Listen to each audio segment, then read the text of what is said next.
Bonjour chers internautes, nous sommes encore à notre émission En toute vérité. Cette émission qui donne la parole aux hommes de Dieu, aux gens d'église, afin qu'ils puissent donner leur réponse sur tout ce qui se dit tout bas sur eux, mais aussi donner leur avis sur tout ce qui se passe dans le monde et particulièrement en Côte d'Ivoire.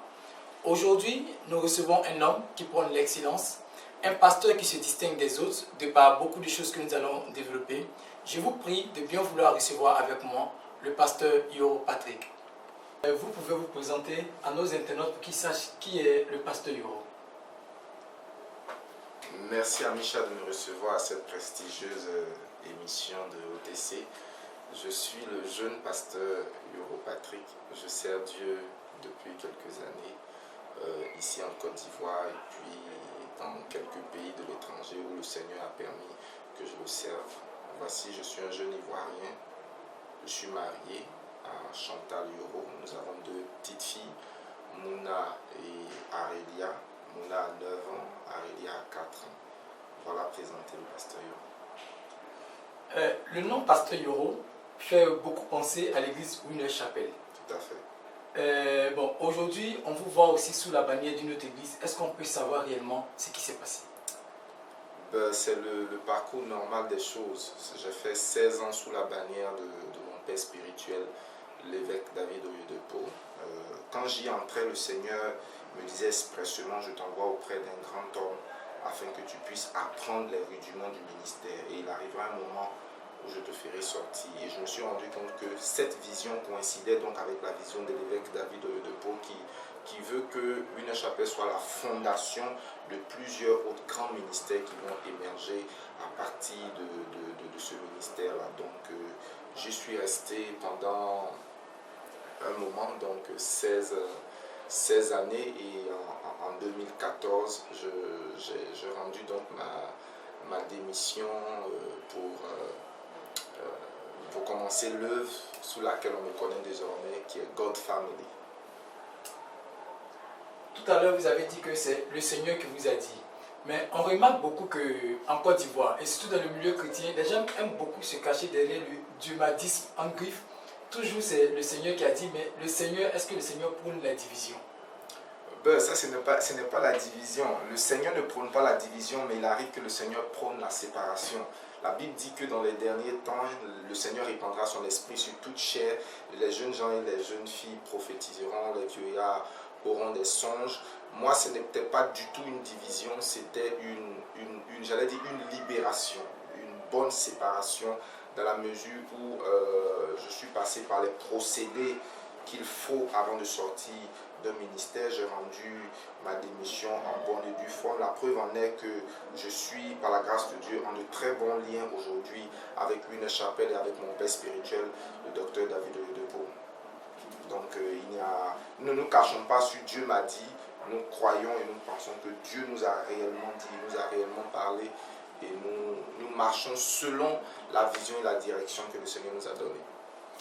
Pasteur, je vais vous poser la question réellement aujourd'hui. Est-ce que ce n'est pas le refus de soumission ou le désir de devenir autonome? C'est-à-dire, parce que nous savons qu'à Winner Chapel, tout est réglementé, le pasteur n'a pas droit à toucher l'argent, les autres viennent d'en haut. Est-ce que ce n'est pas parce que le pasteur Yoro a senti que, il s'est dit que lui-même, il voulait diriger une organisation qu'aujourd'hui il a créé son église?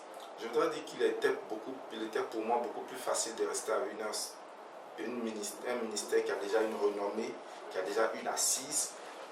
À Winner Chapel, j'avais un salaire considérable, j'avais une position importante, j'ai gravi des échelons importants dans la hiérarchie de Winner Chapel.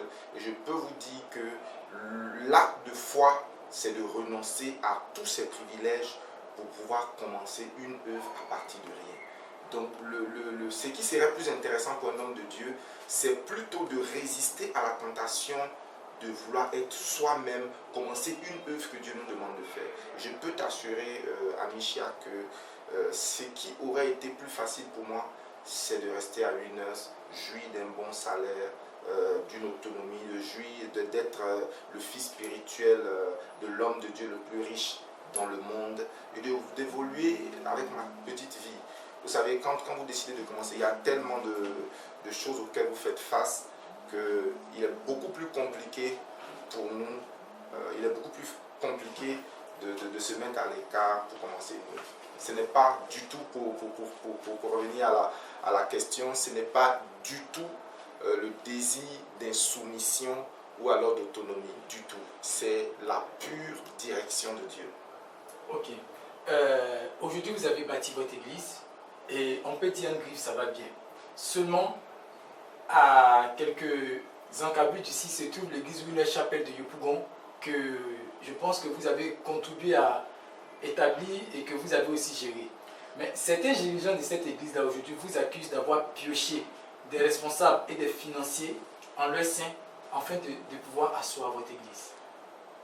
Oh, je peux vous dire que si vous avez dirigé une église, si vous avez dirigé une œuvre, et que vous partez de cette œuvre-là, même si vous n'encouragez pas les gens à vous suivre, que personne ne vous suit, vous avez été un mauvais pasteur. Vous avez été un mauvais pasteur. Même le diable, dans son acte de rébellion, est parti avec un tiers. Pour ceux qui nous connaissent, savons que nous ne prônons pas la belligérance ni la rébellion.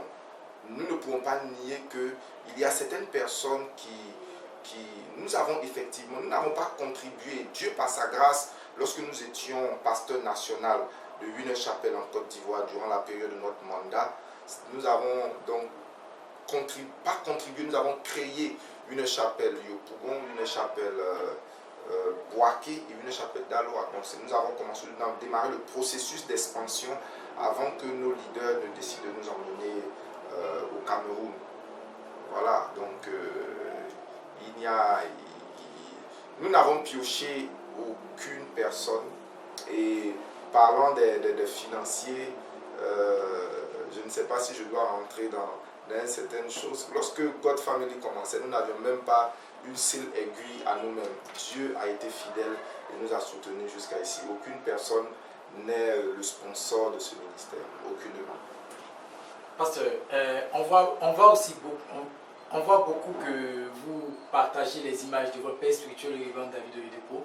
Quelles sont vos relations aujourd'hui? Les relations sont très bonnes. Très bonnes. C'est vrai que les gens ont voulu créer beaucoup de zizanie, mais nous savons d'où nous venons. Nous savons l'impact de ce grand homme dans notre vie. La preuve en est qu'après 16 ans de service dans un ministère, je ne peux pas élaborer 3 phrases sans faire référence à mon père spirituel. Ce que je suis, ce que j'ai appris, la formation que j'ai, ce que tu as appelé l'excellence, l'intégrité dans le ministère, c'est à ses pieds que je l'ai appris. Le travail dur, l'organisation, la structure, l'ordre, la gestion, l'administration, toutes ces choses-là, je les ai apprises auprès de lui. Je ne peux pas jeter tout cela du revers de la main. La preuve en est que la dernière fois qu'il y avait la formation des serviteurs de Dieu à Kenaland, qui est le siège de Winner Chapel, nous y avons été conviés et nous étions avec certains de nos fils spirituels. Donc nous avons gardé de très bons rapports avec notre père spirituel et nous envoyons très souvent nos rapports au siège de Winner Chapel. Donc aujourd'hui, si votre père spirituel vient en Côte d'Ivoire et humblement il vous demande de revenir avec lui, qu'est-ce que vous lui répondrez?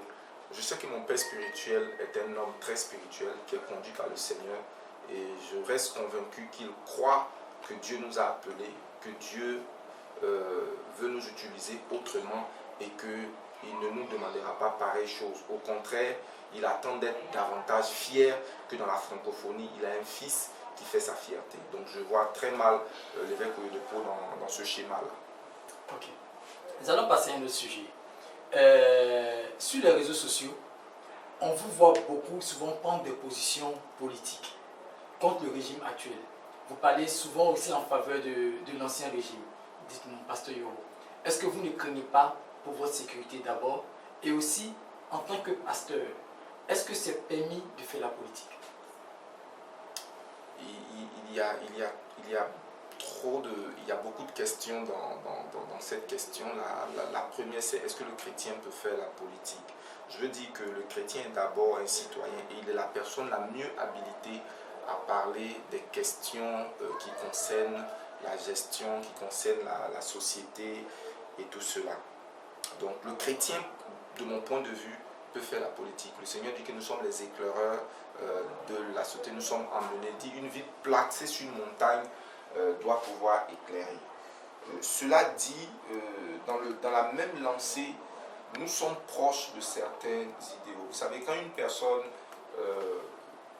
doit prendre le pouvoir et qu'il fait un embargo sur les produits pharmaceutiques, lorsqu'il mène les actions, a été à la base d'une rébellion armée. Vous êtes sans ignorer que j'étais dans la ville de Mans lorsque la rébellion a commencé. J'ai pu voir ce qui a bien pu se passer. Vous savez, je ne suis pas un spectateur isolé de la scène politique de mon pays. J'ai été acteur et participant. Je sais ce qui s'est passé.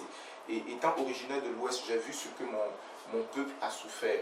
Et au vu de tout cela, je ne peux pas rester silencieux. De la même manière que Moïse n'est pas resté complice des agissements de Pharaon en Égypte. La Bible dit, il fut un moment où Moïse a pris une décision, il a refusé d'être appelé le fils de la fille de Pharaon. Donc nous assumons pleinement notre position, nous assumons pleinement, nous ne soutenons pas totalement l'ancien pouvoir dans tout ce qu'il a pu faire, mais nous pensons qu'entre les deux pouvoirs, entre le pouvoir du président Gbagbo et celui du président Alassane, le moindre mal, c'est le président Gbagbo, parce que ce qui se passe, c'est cruel, c'est criminel, c'est désolant, c'est insupportable. Je pense qu'il n'y a pas à avoir de la langue de bois en ce qui concerne ces choses-là. En tant que pasteur, je le dis, je le réaffirme, le moindre mal, c'était le pouvoir.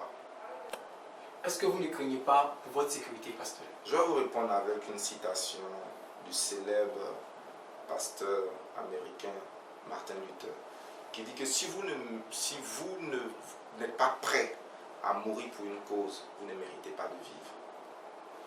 Donc la sécurité, ma propre sécurité est insignifiante comparée à la misère du nombre d'Ivoiriens. Donc je m'aime la sécurité de mon infime personne infiniment en deçà de ce que mes compatriotes à l'intérieur de la Côte d'Ivoire, les nombreux exilés, les nombreux prisonniers partagent. Moi, ma sécurité à moi, je rends grâce au Seigneur, le Seigneur assure ma sécurité, il veille sur moi, il me garde et il n'y a pas de quoi craindre. Vous êtes le pasteur d'une grande église. Je suppose que dans votre église, il y a plusieurs personnes. Il peut y avoir des gens, des pro-Gbagbo, des pro-Alassane, comme ça se dit en Côte d'Ivoire. Vous ne craignez pas aussi de perdre tout cela dans votre église? Parce qu'en tant que leur leader, si vous êtes toujours en train de fustiger leur leader politique, vous ne craignez pas qu'il quitte votre église? Sur la chair, je parle des questions relatives au royaume, à la parole de Dieu. En dehors de la chair, je suis un citoyen. Je n'envoie pas mes positions politiques à l'église. C'est ce qui fait que la différence qu'il y a avec peut-être certains autres, c'est que je fais la différence entre le pasteur Yoro qui est citoyen. J'ai beaucoup de personnes qui sont de l'autre bord. Mon épouse est du nord, elle est sénophobe. Moi je suis de l'ouest. Nous sommes mariés en pleine crise et je peux vous dire que dans notre foyer, nous n'avons pas toujours les mêmes positions politiques. Nous en discutons en toute intelligence et en toute maturité. J'ai dans ma belle famille et parmi des amis très proches des gens qui travaillent avec le pouvoir en place. Nous débattons des débats d'idées, nous avons des débats d'idées. Donc à l'église, c'est le pasteur Yoro, nous prêchons la parole de Dieu qui emmène les gens à être libres de leurs problèmes, de l'influence de l'ennemi, etc., etc. Mais jamais et en aucun cas, nous n'avons appelé à voter, à soutenir telle position politique ou telle autre. Nous savons faire la part des choses. Donc si un de vos fidèles aujourd'hui se met à faire les éloges de l'autre pouvoir sur Facebook, sur les réseaux sociaux, ça ne vous choquera pas? Vous ne réagirez pas? Du tout. Par exemple, nul n'ignore en Côte d'Ivoire que l'un de mes fils spirituels, c'est l'ambassadeur Dosso Adaman, qui était l'ambassadeur de la Côte d'Ivoire au Cameroun et qui est aujourd'hui l'ambassadeur de la Côte d'Ivoire en Chine. C'est un dur du parti au pouvoir. Donc il arrive et il y en a plusieurs autres. Il y a Fatou Soumaoro certainement qui suit cette émission, qui est une farouche défonceuse, mais qui demeure membre de God Family. Donc nous pensons que nous avons passé une certaine maturité. C'est cela que nous voulons amener justement à nos frères d'en face, qu'on peut faire de la politique sans faire de la violence, sans faire de la guerre. On n'a pas besoin d'emmener les armes en politique, on n'a pas besoin de faire une rébellion pour prendre le pouvoir. On peut discuter intelligemment, on peut faire des propositions qui vont aider nos populations sans forcément avoir des cris, des empoignades, des meurtres et tout cela. Donc, que répondez-vous à ceux qui disent que votre congrégation est une congrégation d'LMP? C'est pas vrai. C'est pas vrai. Nous avons toute tendance. Je viens de vous dire que mon épouse, ce n'est pas sûr qu'elle soutienne totalement mes positions en matière de politique. Non, non, non. Mais nous savons être au-dessus d'un certain nombre de choses et avoir une attitude responsable et respectée. Voilà. Parce que tout à l'heure, vous avez dit que l'ancien pouvoir, c'est-à-dire le pouvoir Gbagbo, est le moins mal. Mais on sait aussi qu'ils ne sont pas exempts de reproches. Tout à fait. Voilà. Mais on sait aussi que le pasteur Yoro était quand même un peu proche de ce sillage-là. Et il y avait aussi à leur côté plusieurs pasteurs. Quel a été votre rôle en tant que pasteur? Et puis ce pouvoir-là vraiment est tombé. On se pose des questions. Est-ce qu'en griffe, tout le monde ne partait pas là-bas pour juste émarger, pour avoir son enveloppe? Vous savez, le Seigneur est souverain. Quand Jésus a été crucifié, si vous aviez une interprétation, vous direz que Dieu l'a abandonné, Dieu l'a délaissé, Dieu a fait ceci. Donc il arrive des moments dans la vie des gens où on peut avoir l'impression de perdre. Mais il faut laisser l'histoire se poursuivre, voir le déroulement de l'histoire. Moi je pense que tout ce qui se passe aujourd'hui avec le procès à La Haye est plus une victoire qu'une défaite. Vous voyez, pour ceux qui connaissent la communication politique, savent qu'il aurait été préférable que le président Gbagbo ne soit pas à La Haye. Parce qu'aujourd'hui, avec tout ce qui se passe, le monde a les yeux sur ce qui se passe à La Haye. Nous savons tous aujourd'hui ce qui s'est passé. C'est plus une victoire. Je pense que c'est le début de la délivrance du néocolonialisme et de toutes ces choses-là. Moi, je pense que c'est plus une victoire. Moi, j'étais... pour repartir à une partie de votre question, nous étions,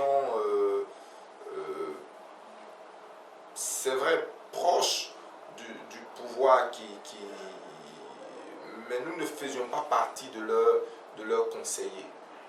Je voudrais dire une chose ici, un témoignage qui moi particulièrement m'a impressionné, c'était celui de la première dame, Madame Simone Gbagbo, que à l'époque dont je n'étais pas particulièrement proche, mon père spirituel, l'évêque David Odepo, devait arriver en Côte d'Ivoire et vous savez qu'il ne venait pas en vol commercial, il venait avec son avion privé, son jet, et nous ne savions pas qu'en Côte d'Ivoire, pour qu'un jet atterrisse, il fallait l'autorisation expresse du président de la République. Il faut que le président de la République autorise pour qu'un avion qui est autre qu'un avion commercial atterrisse à l'aéroport.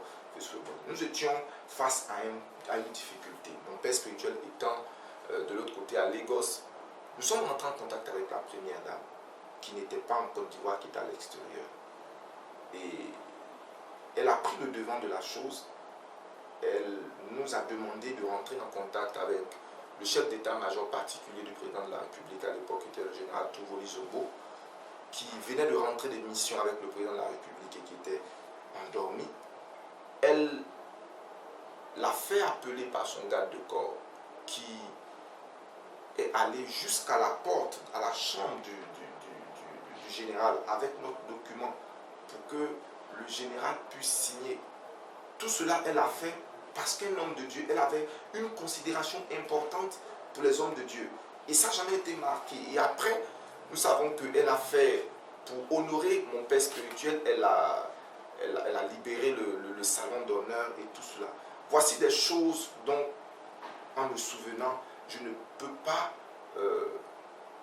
pousser cela du revers de la main. Lorsque je suis rentré de ma mission au Cameroun, je suis allé la voir à son lieu de détention pour lui témoigner ma sympathie et pour lui dire que maman, au-delà de tout, nous sommes avec toi, nous te soutenons en tant qu'enfant de Dieu. Voici, vous savez, je ne suis pas de celui qui abandonne ses amis. Je ne suis pas de celui qui abandonne ses frères, particulièrement lorsqu'ils sont dans le malheur. Parce que tout à l'heure, vous disiez que voir le président Gbagbo à La Haye, c'est une victoire. Mais est-ce que réellement, vous ne faites pas un peu comme tous ces pseudo tous ces en griffe, ces personnes LMP qui sont assises sur les réseaux sociaux, qui aujourd'hui ne peuvent que se contenter de dire, de voir leur président là et de se contenter de pseudo-victoire. Est-ce que réellement on n'aurait pas pu éviter tout cela si réellement l'Église avait joué son rôle? C'était quoi le rôle de l'Église? Pour que l'Église n'ait pas joué son rôle. Bon, entre autres, on se rappelle qu'en son temps, le pouvoir en place avait accusé l'Église d'avoir eu une partie prenante dedans. Et on va revenir aussi à toutes les prophéties que l'ancien président avait reçues qui l'ont amené à s'arc-bouter au pouvoir. Donc l'Église évangélique avait été accusée d'avoir mis le pied dans le plat.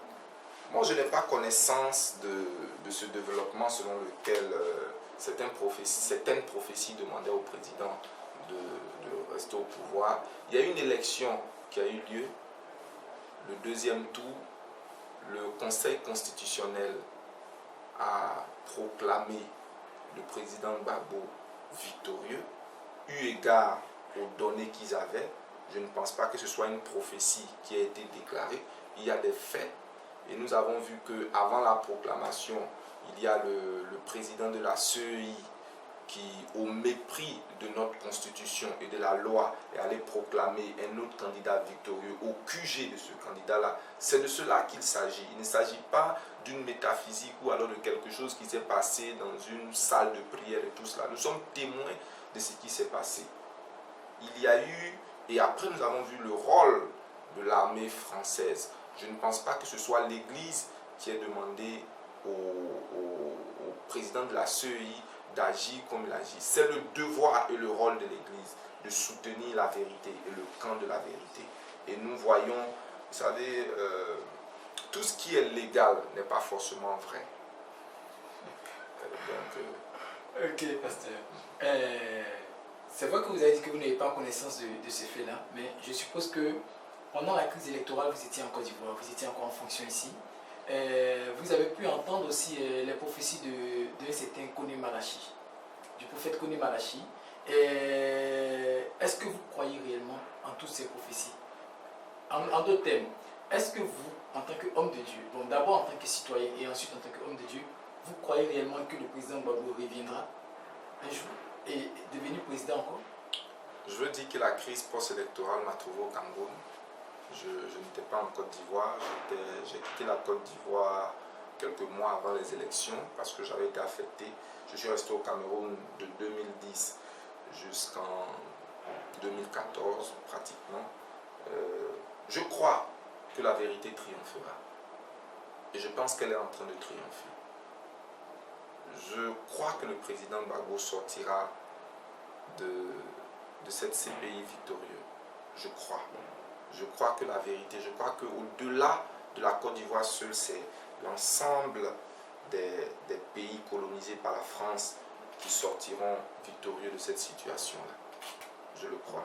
Maintenant, pour ce qui concerne les prophéties, je suis pasteur, je suis enseignant, j'analyse les faits à froid au point de vue de la parole de Dieu et avec l'intelligence et la réflexion que le Seigneur m'a donnée. En tant que chrétien, je crois aux prophéties, mais je pense que Dieu nous a donné un certain bon sens qui nous permet de nous orienter. On n'a pas besoin, par exemple, de prophéties pour nous habiller, on n'a pas besoin de prophéties pour manger tel repas aujourd'hui, on n'a pas besoin de prophéties pour prendre telle voiture ou telle chose, ou prendre telle... Non, il ne faut pas réduire les chrétiens à être juste des moutons. Moi, je ne crois pas en cela. Je n'ai pas connaissance de la prophétie de Malachi. Et jusqu'aujourd'hui, le nom Malachi est prononcé, mais on ne trouve pas le personnage Malachi. Est-ce un mythe qui a été inventé? Jusqu'à là, je suis dans le milieu des serviteurs de Dieu. Je connais énormément de serviteurs de Dieu en Côte d'Ivoire et à l'extérieur. Mais je ne peux pas vous dire qui est Malachi, où se trouve l'église de Malachi. Vous, monsieur Amisha, qui êtes dans le milieu des pasteurs qui filmaient, pouvez-vous me montrer aujourd'hui où se trouve l'église de Malachi? Même nous le cherchons. Voilà. Donc, ce n'était pas un personnage même qui existe. On parle de Malachi, on n'a jamais vu Malachi, on n'a jamais vu l'église de Malachi. L'église de Malachi, là, est finalement... Ok, pasteur. Nous allons changer de cap. C'est bientôt le deuxième anniversaire de notre église, de l'église God Family. Dites-nous, comment vous est venue l'idée de la création de cette église? Ce n'est pas une idée.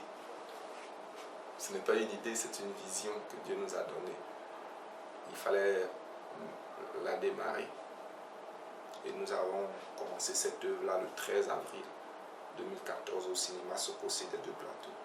Et depuis, nous continuons selon que le Seigneur nous dirige. Ce n'est pas une idée, c'est une vision que nous avons mise en œuvre avec l'Esprit de Dieu, avec son aide. Et quand nous regardons en arrière, les défis, les victoires que nous avons remportées avec l'aide de Dieu, nous donnent l'assurance que ce n'était pas une ambition humaine, mais plutôt une vision céleste.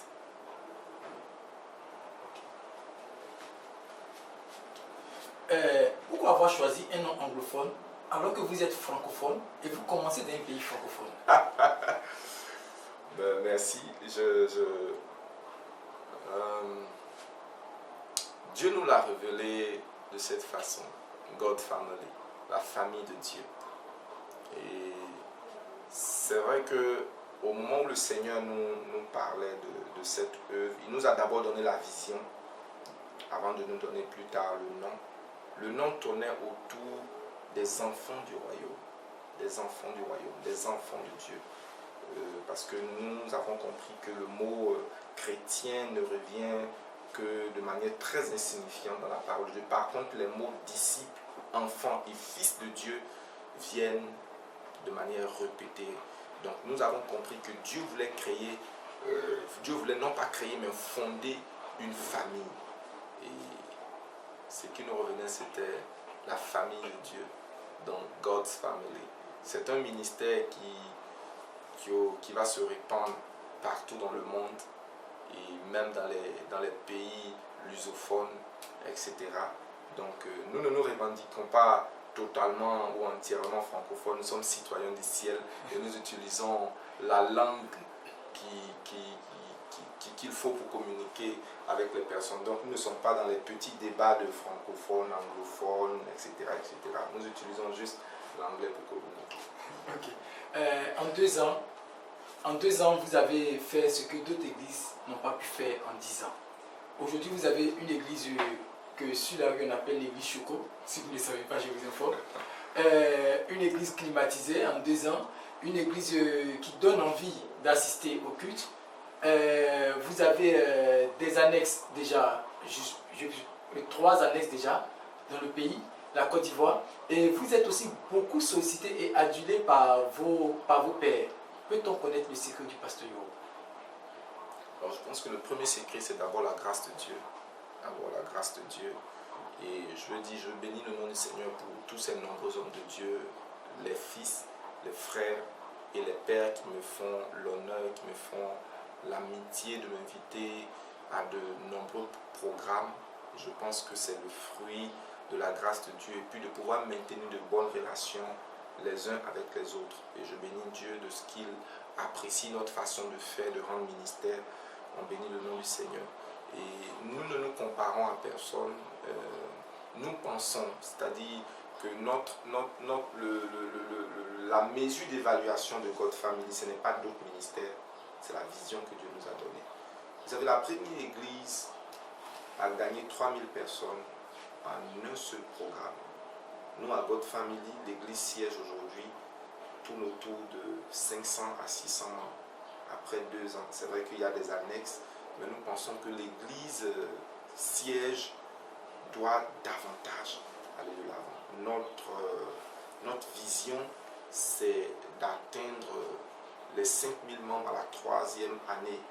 Parce qu'il ne faut pas se comparer aux autres. Il faut regarder à ce que Dieu nous a dit, à ce que Dieu est capable de faire et d'agir en fonction du pouvoir, de la capacité, de la vision de Dieu et non pas par rapport à ce que les autres font. Pasteur, c'est vrai que vous nous parlez de la grâce de Dieu, vous nous parlez de vision, mais que répondez-vous quand on dit que le pasteur Yoro est en train de réussir aujourd'hui parce qu'il a d'énormes soutiens financiers, politiques, tant dans les affaires et autres? Oh, vous savez que l'excuse est facile, hein, et on aime souvent justifier notre médiocrité par d'autres choses. Nous, pour ceux qui nous connaissent bien, je bénis Dieu, nous avons eu égard aux fonctions que nous avions occupées, à la grâce que le Seigneur nous fait de connaître un certain nombre de personnes, mais cela n'a rien à voir avec le succès de God Family en ce moment. C'est tout le sérieux qu'il faut mettre dans l'œuvre de Dieu, travailler de manière consciencieuse. Amisha, tu es souvent venu me trouver au bureau ici à 23h, à minuit. Vous savez, le travail, ce n'est pas... Le fruit du travail n'est pas accidentel. Si nous sémons, nous moissonnerons. Si la Bible dit que ce qu'un homme aura semé, ce n'est pas seulement l'argent, mais c'est également des efforts, la prière. Dieu arrose cela et nous permet de voir du résultat. Je suis convaincu que Dieu n'est pas un Dieu de favoritisme et que dans ce pays, n'importe qui pratique la justice de Dieu, qui se met au travail, qui est sérieux dans son travail et qui ne se donne pas dans la compromission, verra la main agissante et puissante de Dieu dans sa vie. Il y a dans ce monde, il y a à Abidjan de nombreuses personnes qui ont des ressources, qui veulent appartenir à une église où l'évangile est prêché avec puissance, autorité et clarté, mais qui, lorsqu'ils apparaissent dans une église, sont déçus. Si nous retrouvons le nombre de déçus qu'il y a, si nous pouvons ramener le nombre de déçus qui sont partis des églises, si nous pouvons les ramener, l'église en Côte d'Ivoire sera bénie. Aujourd'hui, je remarque qu'il y a de plus en plus de personnes qui sortent de nos églises par déception. C'est ces personnes-là vers lesquelles nous avons besoin d'aller, de les ramener donc dans la bergerie. Pasteur Yoro, c'est vrai qu'aujourd'hui vous défendez avec tous les arguments que nous avons, mais dites-nous réellement, est-ce que le pasteur Yoro, en dehors de la chair, de la même manière qu'il dit en dehors de la chair, il est citoyen, est-ce qu'en dehors de la chair, le pasteur Yoro n'est pas aussi un homme d'affaires? Avant, je m'opposais totalement à faire des affaires. C'est vrai qu'au jour d'aujourd'hui, le pasteur Yoro est à 100% dans le ministère, mais le pasteur Yoro n'est pas fermé aux affaires. J'enseigne les affaires, j'enseigne les principes des affaires et je suis en train de me lancer progressivement dans un certain nombre d'affaires. Mais pour l'heure, je suis 100% dans le ministère, mais je suis en train de me lancer progressivement dans les affaires. Mon épouse, qui a suivi une formation d'architecte, est en train de mettre sur place une entreprise d'événementiel parce que c'est sa passion. Mais elle, c'est elle, le pasteur Yoro, c'est le pasteur Yoro. Je suis passionné par les multimédias, je suis passionné par l'éducation, je suis passionné par la restauration. Donc, ne soyez pas surpris de me voir investir dans ces domaines-là. Mais pour l'heure, nous sommes totalement entièrement au service du Seigneur. On va passer à l'avant-dernier cap de notre entretien, le pasteur Yoro et le prophétique. De plus en plus en Côte d'Ivoire, on ne verra pas une affiche sans y voir prophète, voyant, maître, super voyant et autres. Qu'est-ce que le pasteur Yoro pense du prophétique aujourd'hui? Comme dans tous les domaines de la vie, il y a du bon et il y a du moins bon. Je pense qu'il y a dans ce pays de véritables prophètes, de véritables envoyés de Dieu, de véritables voyants qui voient. Malheureusement, il y a une minorité qui salissent la corporation, qui sont des fabricants, des gens qui formatent des choses, qui récoltent des informations ça et là et qui discréditent le corps de Christ. Mais cela ne doit pas nous empêcher de croire que dans cette nation, il y a de véritables prophètes de Dieu, des gens à qui Dieu parle avec précision.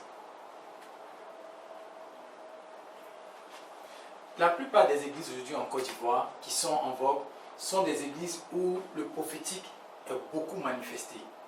On ne peut pas partir dans ces églises sans qu'un jour il ne soit donné la date de naissance, toutes les informations. Mais aujourd'hui à God Family, on remarque que, excusez-moi, en griffe, le pasteur Yoro n'a jamais prié pour que les gens tombent. Comme on le dirait chez les autres, il n'y a pas l'onction qui est manifestée pour que les gens tremblent et que les gens tombent. Le pasteur Yoro ne fait pas de révélation. Le pasteur Yoro, bon, on ne comprend pas. Mais malgré cela, son église est remplie. Est-ce qu'on peut connaître le secret? Le secret, c'est la parole de Dieu. On n'a pas besoin de tomber pour être délivré. Le Seigneur dit dans sa parole, il dit, l'Esprit du Seigneur sur moi, il m'a oint pour proclamer aux captifs la délivrance. Moi, je crois que la délivrance n'est pas faite, la délivrance est prêchée. Le Seigneur dit, vous connaîtrez la vérité vous affranchira. Il faut arriver à faire un inventaire de nos pratiques. Les personnes qui tombent, quand elles se sont relevées, qu'est-ce qui se passe dans leur vie? Les personnes qui sont dans nos églises, qui font de la transition ou alors de la mutation d'église en église, quelle est la plus-value? Quel est le plus? Quel est le changement qui se produit dans la vie de ces personnes-là? Récoltez ces personnes-là et puis dites-leur quel est le bilan aujourd'hui de ta vie chrétienne, après être tombé, relevé, après qu'on ait révélé le nom de ton village et tout cela. Nous proclamons la parole de Dieu, enseignons, disons aux gens que tant que ta mentalité ne change pas, la Bible dit soyez transformés par le renouvellement de votre intelligence. Donc ce que nous faisons, c'est non pas la révélation du nom du village, mais plutôt la révélation des secrets de la parole de Dieu qui permettent à un chrétien d'être béni, d'être épanoui. Les secrets cachés derrière la page imprimée de la parole de Dieu qui permet à n'importe quel vaurien de devenir un héros. Et quand vous rentrez dans notre ministère, par la grâce de Dieu, derrière ces 2 dernières années, vous pouvez voir des personnes qui sont venues en tapette, en haillons, qui sont en train aujourd'hui de rendre grâce à Dieu, de célébrer la fidélité de Dieu, parce qu'ils ont reçu un enseignement qui a bouleversé leur vie. J'ai le témoignage d'un de mes fils spirituels, Lionel, qui vivait en famille il y a quelques années, mais qui aujourd'hui, en très peu de temps, te paye une dîme mensuelle de pas moins de 100 000 francs. Cela veut dire qu'il a un revenu de plus d'1 million. Ce garçon-là n'a pas 23 ans. Et qu'est-ce qu'il fait? Il fait dans la friperie. Il a juste entendu un message, au lieu de s'asseoir à Yopougon en train de jouer au damier et tout cela, la parole l'a challengé. Aujourd'hui, c'est un garçon épanoui. Et il y en a plusieurs. À côté de lui, il y en a plusieurs. Il y a Excel, il y a d'autres personnes qui sont extrêmement bénies, qui sont des témoignages vivants que les choses que nous enseignons à partir de la parole de Dieu ne sont pas des fables, que la parole de Dieu marche aujourd'hui, elle est la vérité et c'est la base sûre, le fondement sûr pour bâtir un ministère solide et non pas la révélation comme nous la voyons. Ok. Aujourd'hui, on s'apprête à célébrer les 2 ans de God's Family. Quel bilan vous faites des 2 années écoulées et quels sont vos projets pour les années à venir? Il y a beaucoup de choses qui n'ont pas marché durant ces 2 dernières années et j'en suis l'auteur. Je suis l'auteur de tout ce qui n'a pas marché. Et Dieu est l'auteur de tout ce qui a marché. Nous lui rendons toute la gloire. Il a soufflé sur nos petits efforts et il s'est glorifié. Je veux que nos frères, je veux que plusieurs prennent comme témoignage que si nous comptons sur le Seigneur, il ne nous déçoit pas. Nous regardons en arrière avec action de grâce. Nous corrigeons nos erreurs. Et nous pensons avec l'aide de Dieu que le futur sera meilleur, que demain sera meilleur. La 3e année sera une année extraordinaire. Nous sommes pratiquement à la fin de notre émission. Nous avons survolé un peu tout, la politique d'église, tous les ragots que les gens racontent. Aujourd'hui, face à la caméra, qu'est-ce que vous voudriez que ceux qui vont suivre cette émission puissent retenir du pasteur Yoro, de l'église God's Family, et quels conseils vous donnerez à toutes ces personnes? Je veux remercier les responsables également de Ouvre ton ciel qui nous ont accompagnés durant ces 2 dernières années, qui nous ont cru, qui ont relayé également certains de nos messages. Nous bénissons Dieu. Il est bon d'être reconnaissant. Ça fait partie d'un principe d'élévation dans la vie. Tu ne peux pas être élevé si tu n'apprends pas à un moment donné à apprécier ce que le Seigneur a pu utiliser d'une certaine manière. Je voudrais bénir Dieu pour la vie de tous les responsables techniciens qui travaillent avec OTC. Cela dit, je veux rendre grâce au Seigneur. Le message envoyé à nos frères, c'est que si Dieu vous appelle, que vous mettez tout ce qu'il faut, c'est-à-dire le sérieux, et évitons la compromission, et faisons exactement ce que Dieu nous demande de faire, cela portera du fruit. Il est trop tôt pour faire un bilan, le chemin est encore trop long, il y a beaucoup de défis à relever, tant bien avec nous à God Family qu'ailleurs. Nous n'avons que 2 ans, et 2 ans c'est pratiquement rien. Donc nous ne sommes pas habilités en ce moment-là pour donner des leçons à qui que ce soit. Donc progressons avec le Seigneur et peut-être après 10 ans, on sera peut-être à mesure de dire ce que Dieu a fait avec nous, on pourra le faire avec nous. Pour l'heure, c'est encore tôt. 2 ans, c'est petit. Nous continuons de compter sur la grâce de Dieu et sa fidélité. Que Dieu vous bénisse. Shalom.